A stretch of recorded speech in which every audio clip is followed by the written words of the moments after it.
Topic को start करते हैं, ठीक है। और क्या कहते हैं, अल्लाह भला करे आप लोगों का। हम लोगों ने आज पढ़ना है ना, वो पढ़ना है लर्निंग कर्व का टॉपिक, ठीक है। ईओक्यू और सीवीपी में तो आई होप आप लोगों को कोई ख़ास मसला नहीं है ना, ठीक है। ईओक्यू और सीवीपी में, ईओक्यू में वो वाले सवाल बाकी हैं प्रोबेबिलिटी वाले, सीवीपी तो अच्छा खासा प्रैक्टिस कर लिया।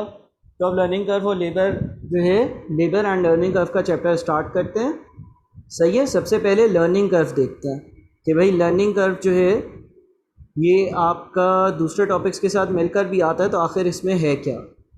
देखो यूँ एज्यूम कर लो कि लेट से एक मिस्टर ए एक लेबर है और इस मिस्टर ए को जो है ना वो मैंने हायर किया टेबल बनाने के लिए, ठीक है ना। अच्छा, इससे मुझे बोला कि मैं आपसे जो पर आवर पैसे लूँगा ना, पर आवर जो पैसे लूँगा वो लूँगा लेट से ₹250, ठीक है, और 250 पर आवर।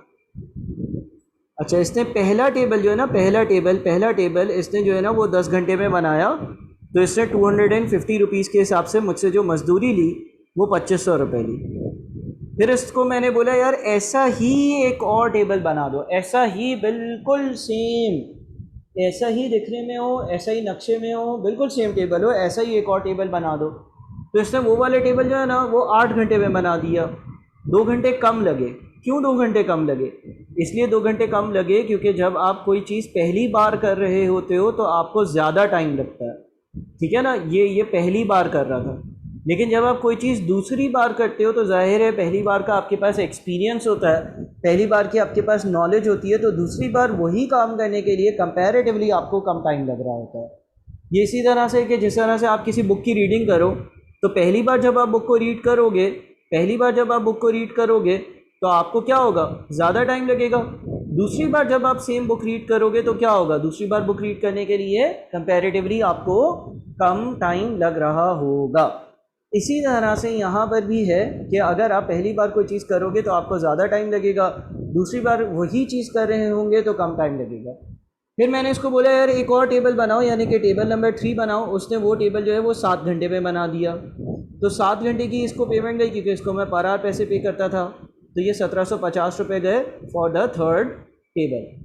तो आप ये देख सकते हो कि जैसे जैसे यूनिट्स की प्रोडक्शन इंक्रीज़ होगी वैसे वैसे पर यूनिट जो टाइम लग रहा है लेबर को, जो पर यूनिट टाइम लग रहा है लेबर को, हर यूनिट बनाने के लिए जो टाइम लग रहा है लेबर को वो कंपैरेटिवली कम लग रहा होगा, है ना। कंपैरेटिव बेसिस पर जो टाइम लग रहा है पहले दूसरे तीसरे यूनिट में, वो तीसरे यूनिट में सबसे कम लग रहा होगा। लॉजिकल सी बात है, हाँ या नहीं। अब जनाब कुछ ऐसी बात करते हैं, देखो एक मिनिमम पॉइंट आ जाएगा। फॉर एग्जाम्पल इसको मैंने बोला एक और टेबल बना, उसने चौथी चीज़ भी बनाई, चौथी चीज़ बन गई 6 घंटे में। 6 घंटे के 250 रुपये के हिसाब से कितने बन गए, 6 घंटे के 250 रुपये के हिसाब से बन गए 1500 रुपये, ठीक है। ये चौथी चीज़ हो गई। फिर मैंने इसको बोला 5वीं चीज़ बनाओ, तो इसे 5वीं चीज़ भी 6 घंटे में ही बनाई। इससे बोला भाईजान जितना मुझे सीखना था, जितना मेरा वक्त कम होना था, जितना टाइम सेव होना था, वो मेरे नॉलेज और एक्सपीरियंस को मैंने गेन कर लिया है, लेकिन अब अगर मज़ीद चीज़ें बनेंगी तो उस पर 6 घंटे ही लगेंगे। यानी कि हम ये कहते हैं कि इनिशियली क्या होता है, इनिशियली जो पर यूनिट आवर्स होते हैं, वो रिड्यूस हो रहे होते हैं, और उसके बाद एक ऐसा वक्त आता है जहाँ पर आपकी लर्निंग जो है ना वो स्टॉप हो जाती है। सॉरी, यहाँ पर नहीं, 6 के बाद स्टॉप हो रही है, यहाँ पर स्टॉप हो रही है। लर्निंग आपकी क्या हो जाती है, आपकी जो लर्निंग है ना वो स्टॉप हो जाती है, यानी कि टाइम जो है वो मज़ीद रिड्यूस होना बंद हो जाता है। इसलिए क्योंकि जितना मैक्सिमम आपने सीखना था, जितना मैक्सिमम टाइम कम होना था, वो सारे फैक्टर्स अकाउंट फॉर हो गए। लिहाजा अब जब वो सारे फैक्टर्स अकाउंट फॉर हो गए तो अब मज़ीद टाइम कम नहीं होगा, बल्कि जो आपने चौथे यूनिट पर टाइम लगाया वही 5वें, 6ठे, 7वें पर लगेगा। इनिशियली पर आवर आपके पास जो वैल्यू थी, जो पर आवर आपके पास पर यूनिट जो नंबर ऑफ़ आवर्स थे वो कम हो रहे थे, लेकिन फिर एक ब्रेक लग जाएगा और लेबर बोलेगा कि अब जितनी भी चीज़ें बनवाओगे वो मैं 6 घंटे के हिसाब से ही बनाऊँगा।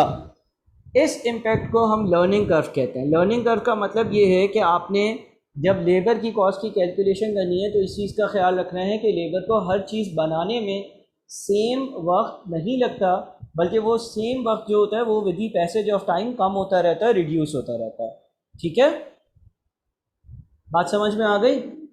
कोई मसला?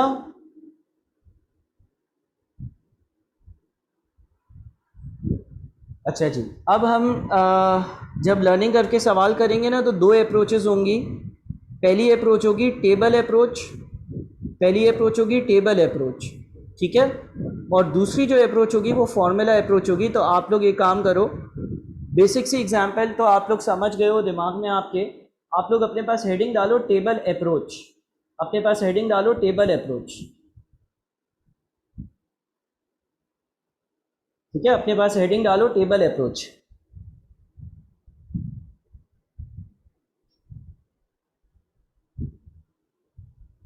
अच्छा, अब आप टेबल अप्रोच की हेडिंग डालकर ना देखो, लर्निंग कर्व के सवाल में या तो आप टेबल बनाओगे या आप फॉर्मूला अप्रोच से जाओगे। अच्छा सर, टेबल अप्रोच कैसी होगी ये बता दें पहले तो। देखो, अगर मैं टेबल अप्रोच की बात करता हूँ उसमें 3 कॉलम्स होंगे। नंबर 1 यूनिट्स का, नंबर 2 एवरेज टाइम का units, number 2 average time, number 3 total time, ठीक है।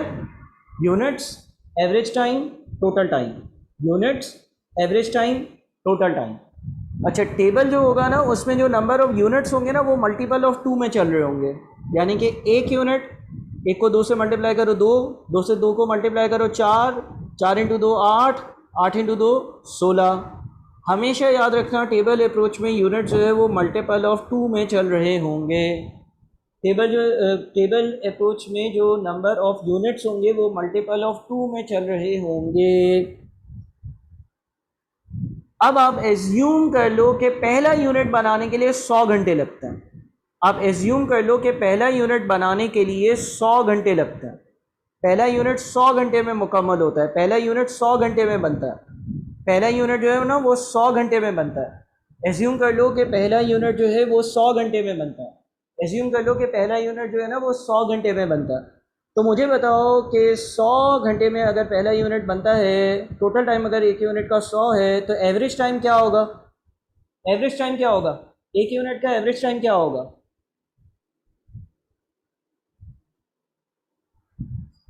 एग्जैक्टली 100 ही होगा ना। अगर ये ए है, अगर ये बी है और अगर ये सी है तो सी जो होगा वो बी डिवाइडेड बाई ए से आएगा। तो अगर एक यूनिट को टोटल 100 घंटे लगे हैं और एक यूनिट बना है तो एवरेज भी 100 ही होगा। अच्छा, फिर सवाल में आपको एक लर्निंग का रेट दिया हुआ होगा।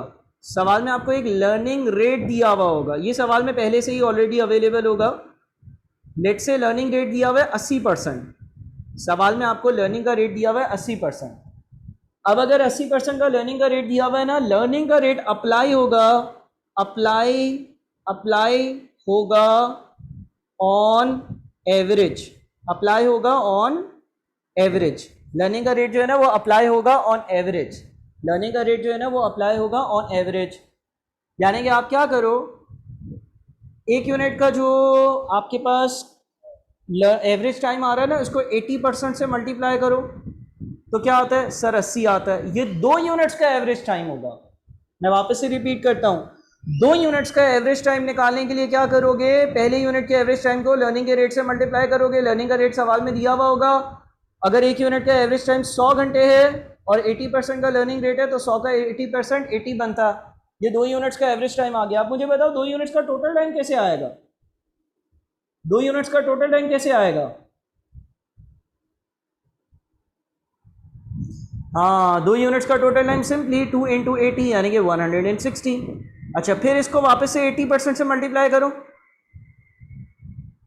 2 यूनिट्स के एवरेज टाइम को 80% से मल्टीप्लाई करो, कितना बनता है? 80 का 80% कितना होता है? 80 का 80% कितना होता है? 64। ये क्या होगा? 4 यूनिट्स का एवरेज टाइम। अब मुझे बताओ 4 इंटू 64 कितना बनता है? यानी कि टोटल टाइम 256, ठीक है। अच्छा, फिर 64 को वापस से 80% से मल्टीप्लाई करो। चलो हम 8 यूनिट्स तक ही टेबल बनाते हैं, नीचे नहीं बनाते। हाँ जी, 64 को 80% से मल्टीप्लाई करो, कितना आएगा?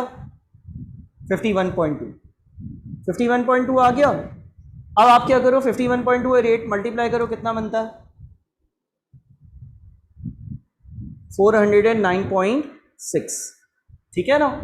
तो देखो भाई, आपके पास आपको जो बातें याद रखनी है टेबल अप्रोच में, नंबर 1, टेबल जब बनेगा उसमें 3 कॉलम्स होंगे, unit, average time, total time. Number 2, table जो होगा उसमें यूनिट्स जो है यूनिट्स जो है वो कैसे चलेंगे, मल्टीपल ऑफ 2 में, multiple of 2। Number 3, table approach में एवरेज टाइम को लर्निंग रेट से मल्टीप्लाई करेंगे तो अगला वाला एवरेज टाइम आ जाएगा, ठीक है। नंबर 4, अगर हम टोटल टाइम को यूनिट से डिवाइड करेंगे तो एवरेज टाइम आ जाएगा। नंबर 5, अगर हम यूनिट्स को एवरेज टाइम से मल्टीप्लाई करेंगे तो टोटल टाइम आ जाएगा। ये बातें आपके दिमाग में होनी चाहिए, ठीक है।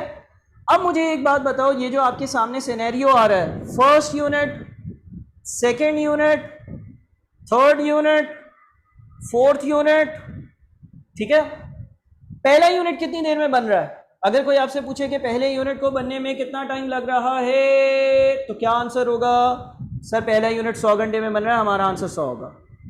अगर आपसे कोई ये पूछे दूसरा यूनिट कितनी टाइम में बन रहा है, दूसरे यूनिट को बनने में क्या वक्त लग रहा है, तो क्या आंसर होगा? नहीं, 80 नहीं होगा। सर क्यों 80 नहीं होगा? सुनो जरा गौर से, 80 एवरेज टाइम है। देखो टोटल टाइम कितना लगा है, पहला और दूसरा यूनिट बनाने के लिए टोटल वक्त कितना लगा है? 160 आवर्स। पहला यूनिट कितनी देर में बना था? 100 घंटे में। तो दूसरा यूनिट कितनी देर में बना होगा? 60 आवर्स में। वो जो 80 आ रहा था वो तो एवरेज था ना यार, बात समझ में आई? 80 तो एवरेज था। पहला यूनिट जब 100 घंटे में बना है तो दूसरा तो 60 आवर्स में बना होगा, तभी तो एवरेज 80 का बना, वरना एवरेज 80 का नहीं बनता। सही है ना? तो एवरेज 80 का नहीं बनता। तो इसका मतलब ये हो गया कि आप टेबल अप्रोच में अगर मुझे सेकेंड यूनिट का टाइम निकालना है, टेबल अप्रोच में अगर मुझे सेकेंड यूनिट का टाइम निकालना है तो मैं क्या करूंगा? टाइम फॉर 2 यूनिट्स, पहले 2 यूनिट्स का total time less time for first unit, ठीक है ना। 2 यूनिट्स के टाइम में से पहले यूनिट का टाइम हटा दूंगा तो मुझे दूसरे यूनिट का टाइम पता चल जाएगा। अच्छा आप मुझे सोच समझ के बताना, तीसरे यूनिट पर क्या टाइम लगेगा? दूसरे पे तुम लोगों ने गलती की थी, तीसरे पे गलती नहीं करना।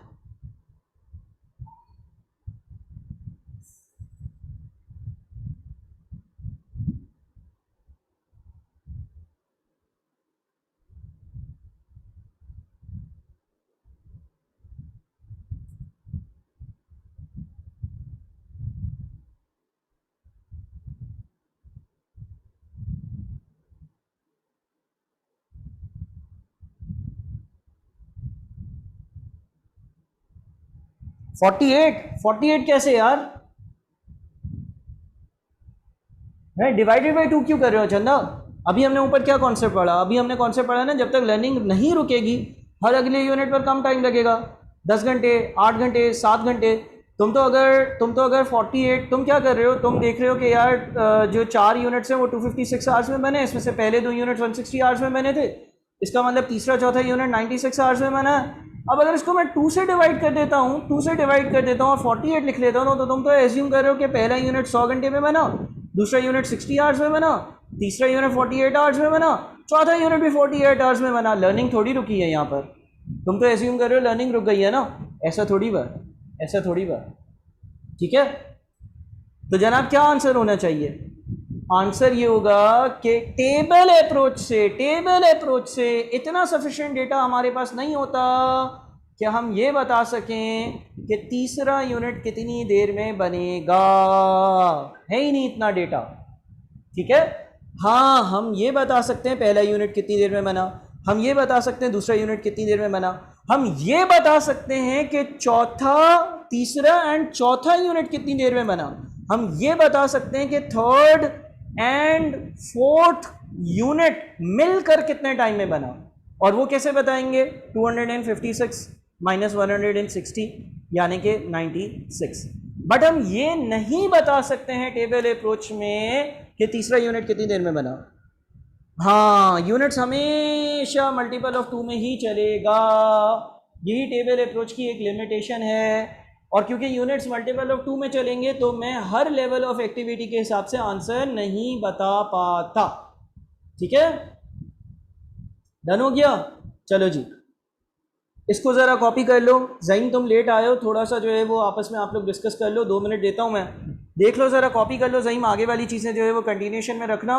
जो अभी पढ़ाया है उसका एक रिकॉर्डेड लेक्चर भी है, ये भी रिकॉर्ड हो रहा है तो मैं दे दूंगा, लेकिन क्लास छोड़ना नहीं, आगे की बातें जो है वो देखते रहना, ठीक है। Okay sir. Okay sir. खैर, इसको कॉपी करने के लिए मैं आप लोगों को 4 से 5 मिनट देता हूँ।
हाँ भाई, सब हो गया कॉपी, ठीक है। अच्छा, आप देखो, ये जो हमने टेबल अप्रोच से जो काम किया है ना, यही काम हम फॉर्मूला अप्रोच से करते हैं। ज़रा आप सुनना गौर से, क्या होगा। ऊपर वाला पहले डेटा हम यहाँ पे लिख लेते हैं। हमने ऊपर ये देखा था। अच्छा चलो, फॉर्मूला लिख लेता हूँ। फॉर्मूला पहले क्या है, y is equals to a x power b, और बी जो है ना वो बराबर होगा log l r upon log 2। अच्छा सर, ए क्या होगा, ए आपके पास होगा time time taken time taken for first unit, पहले यूनिट पर जो टाइम लग रहा होगा ना वो ए होगा। अच्छा सर वाई क्या होगा? वाई आपके पास होगा average time for x units, ठीक है। अच्छा सर एक्स क्या होगा? एक्स होगा आपके पास यूनिट्स। अच्छा सर बी क्या होगा? बी जो है वो log L r upon log 2 के बराबर होगा, ठीक है। अच्छा सर एल आर क्या होगा? एल आर जो होगा ना वो लर्निंग रेट होगा, ठीक है। ये आपके पास सारी चीज़ें होंगी, समझ रहे हो? अच्छा अब सर इसमें अगर हम ऊपर वाले सवाल से चले ना तो ए 100 होगा, ऊपर वाला सवाल आपने अभी जो किया था। अच्छा एल आर यानी कि लर्निंग रेट जो है वो 80% है, ठीक है। अब जरा इस फॉर्मूले को शाबाश कॉपी करो, इस फॉर्मूले को, फिर हम इस फॉर्मूले से वही टेबल बनाते हैं, कौन सा? Units, average time, total time, ठीक है। अच्छा अब इस फॉर्मूले के हिसाब से आप 1 यूनिट, 2 यूनिट, 3 यूनिट, 4 यूनिट, जितने यूनिट्स की वर्किंग करना चाहो कर सकते हो। चलो जी इस फॉर्मेट को कॉपी करो, फॉर्मूले को कॉपी करो, फिर हम ऊपर वाला टेबल जो है ना इस फॉर्मूले से बनाकर देखते हैं कि क्या हमारे आंसर सेम आते हैं या नहीं आते। करें, कॉपी करें।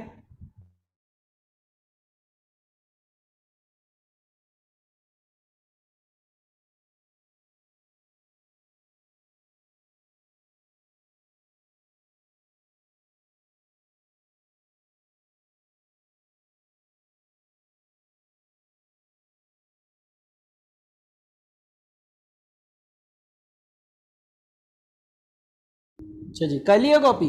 अच्छा देखो अब क्या करना है, सुनो ज़रा गौर से। देखो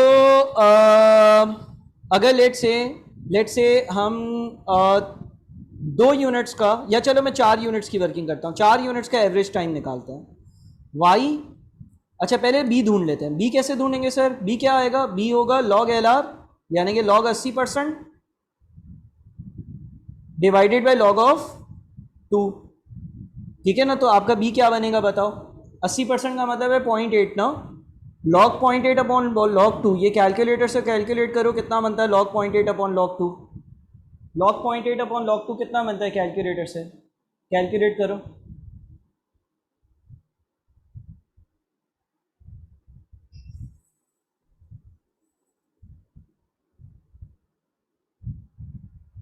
नेगेटिव 0.322, सही है।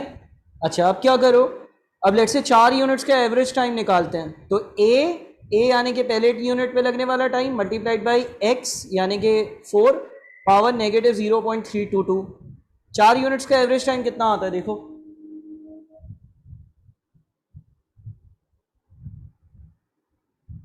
मैंने ये फॉर्मूला लगाया है y is equals to a x power b, क्या होता है बताओ?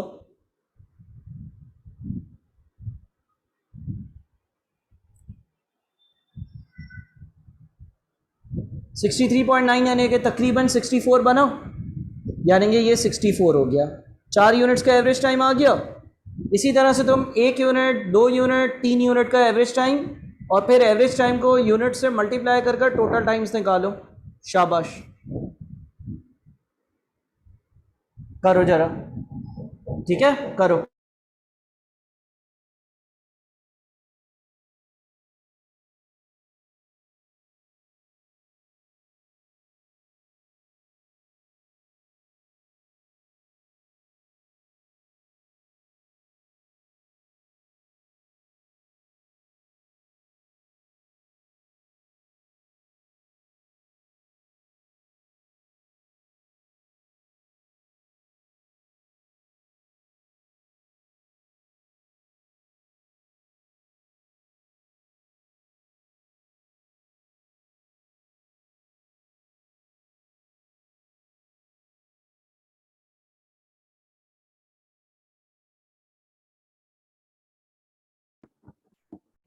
सर थोड़ा सा पीछे का बताएंगे क्या अभी तक करा दिया आपने? उमर पूरा लर्निंग कर्व की ही चीज़ें पढ़ाई हैं, उमर ही हो ना। तो ये बहुत सारी चीज़ें और पिछले टॉपिक से कनेक्टेड नहीं है। तुम 2 मिनट बस रुक जाओ, उसके बाद मैं जो है वो तुम लोगों को रिकॉर्डेड भी दे दूंगा और ये चीज़ें भी आ जाएंगी, तो तुम उमर पिछला चेक कर लेना। क्योंकि शुरू से बताऊंगा तो बहुत टाइम लग जाएगा ना, 15-20 मिनट हो चुके हैं, सही है। तुम लेकिन क्लास में ही रहो, क्लास में ही रहो, जाना नहीं, क्लास के फ़ौरन बाद बात कर लेते हैं। वो तो सही है। सर आपने जल्दी कैसे रखिएगा, टाइम टेबल में 2 बजे नहीं लिखा हुआ था सर? यार मैंने 12:30 का कब से मैसेज किया हुआ था, कल भी असल में हमारी क्लास 12 के आसपास हुई थी और सर हसन की क्लास के लिए तुम्हें जाना भी पड़ेगा ना, मतलब ट्रैवल भी वो तो तो करना सर, पड़ेगा, इसलिए। मैं तो ऑनलाइन सर। ऑनलाइन ले रहे हो? जी। अच्छा अच्छा अच्छा अच्छा, मैंने सोचा कि कुछ बच्चों को ट्रैवल भी करना होगा, इसलिए मैं जल्दी रख दूँ। खैर है, तुम्हें इसके रिकॉर्डेड भी मिल जाएंगे। तुमने ई O Q C E P तसल्ली से पूरा कंप्लीट कर लिया है ना, उसमें तो कोई मसला नहीं है ना, इसमें नहीं भी नहीं। मसला नहीं आएगा इंशाल्लाह। चलो भाई सब बताओ नहीं। यार, एक यूनिट का एवरेज और टोटल 100 आ रहा होगा, दो जी यूनिट्स सर। पर कितना आ रहा है? 80 और 160 80 और 160। 3 यूनिट्स पर कितना आ रहा है? सर। 70.2 70.2 और 210.6। 210.6। और 4 × 64 कितना आ रहा है? 256। 256। ठीक है। तो देखो फॉर्मूला अप्रोच का कोई फ़ायदा है? फॉर्मूला अप्रोच का ये फ़ायदा है कि फॉर्मूला अप्रोच में आप 1 unit, 2 unit, 3 unit, 4 unit, 5 unit, 6 unit, किसी भी यूनिट की वर्किंग कर सकते हो। इसमें वो लिमिटेशन नहीं है जो टेबल अप्रोच में थी कि वो मल्टीपल ऑफ 2 में ही चलेगा। बात समझ में आ रही है? ठीक है। हाँ, अब अगर मुझसे कोई पूछेगा कि पहला यूनिट कितनी देर में बना, तो मैं बोलूँगा 100 घंटे में। अगर कोई मुझसे ये पूछेगा कि दूसरा यूनिट कितनी देर में बना, तो मैं बोलूँगा पहला दूसरा यूनिट मिल मिलाकर 160 आवर्स में बना था, इसमें से पहला यूनिट 100 घंटे में बना था, तो दूसरा यूनिट 60 आवर्स में बना होगा। अगर कोई मुझसे ये पूछेगा कि तीसरा यूनिट कितनी देर में बना, तो मैं ये कहूँगा कि पहला दूसरा तीसरा सारे यूनिट्स मिल मिलाकर 210.6 आवर्स में बने थे, इसमें से पहला और दूसरा यूनिट 160 आवर्स में बना, लिहाजा आपका जो तीसरा यूनिट है वो 50.6 आवर्स में बना होगा। अब अगर कोई मुझसे ये पूछेगा कि चौथा यूनिट कितनी देर में बना, तो मैं बोलूँगा पहला दूसरा तीसरा चौथा चारों यूनिट्स 256 आवर्स में बने, इसमें से पहला दूसरा तीसरा यूनिट जो है वो 210.6 आवर्स में बना, लिहाजा जो चौथा यूनिट है वो कितनी देर में बना होगा, तकरीबन 5.4। 45.4। सही है। यस। अब बताओ भाई कोई मसला?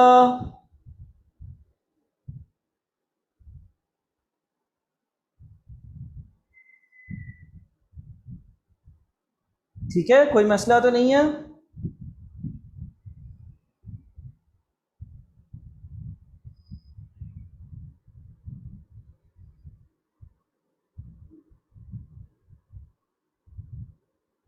कोई मसला तो नहीं है ना।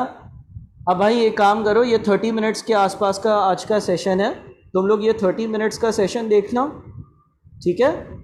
और इसके बाद जो है ना, इसके बाद जो है ना, आप लोग जो है वो क्या कहते हैं, मैं एक लेक्चर रिकॉर्डेड देता हूँ, ठीक है ना। अगर बोलते हो तो पूरी लिस्ट भी दे सकता हूँ, अदरवाइज़ एक रिकॉर्डेड लेक्चर देता हूँ, वो देखना। और ग्रुप पे देखो एक हैंडआउट भेजा है मैंने, ग्रुप जी पर सर, देखो एक भेजा। हैंडआउट आया ना, आप लोग एक काम करो उस हैंडआउट का, हाँ हाँ हाँ, उस हैंडआउट में मैं देखता हूँ कि क्या क्या है ना। एक मिनट, पहले पेज पे तो मेरे ख्याल में थ्योरी है, उसको तो ऐसे ही रीड कर लेना। एग्जाम्पल नंबर, चलो उस हैंडआउट से कुछ भी नहीं करो, उस हैंडआउट से कुछ भी नहीं करो, ठीक है। बस ये लर्निंग कर्व का कॉन्सेप्ट जो है ना वो अपने पास याद रख लेना, ठीक है। और भाई मैं अभी वापस से आपको बोलूँगा कि देखो हम CVP और EOQ जो हमने किया है ना, काइंडली काइंडली काइंडली यार, प्रोबेबिलिटी वाले लेक्चर्स समझ शायद नहीं आएंगे, तो वो जिस हद तक हो सके वो, लेकिन जितने पिछले सवाल CVP के हैं, 10-15 साल के CVP के पास पेपर्स, EOQ के पास पेपर्स काइंडली कर लो, जो नहीं हो रहा मुझसे पूछ लो। और बाकी लर्निंग कर्व में ये चीज़ें कर कर आना कल, ठीक है। मैं कल क्लास लगाऊंगा, मैं कल क्लास लगाऊंगा, सही है। ओके। चलो, अल्लाह हाफ़िज़। अल्लाह हाफ़िज़ सर।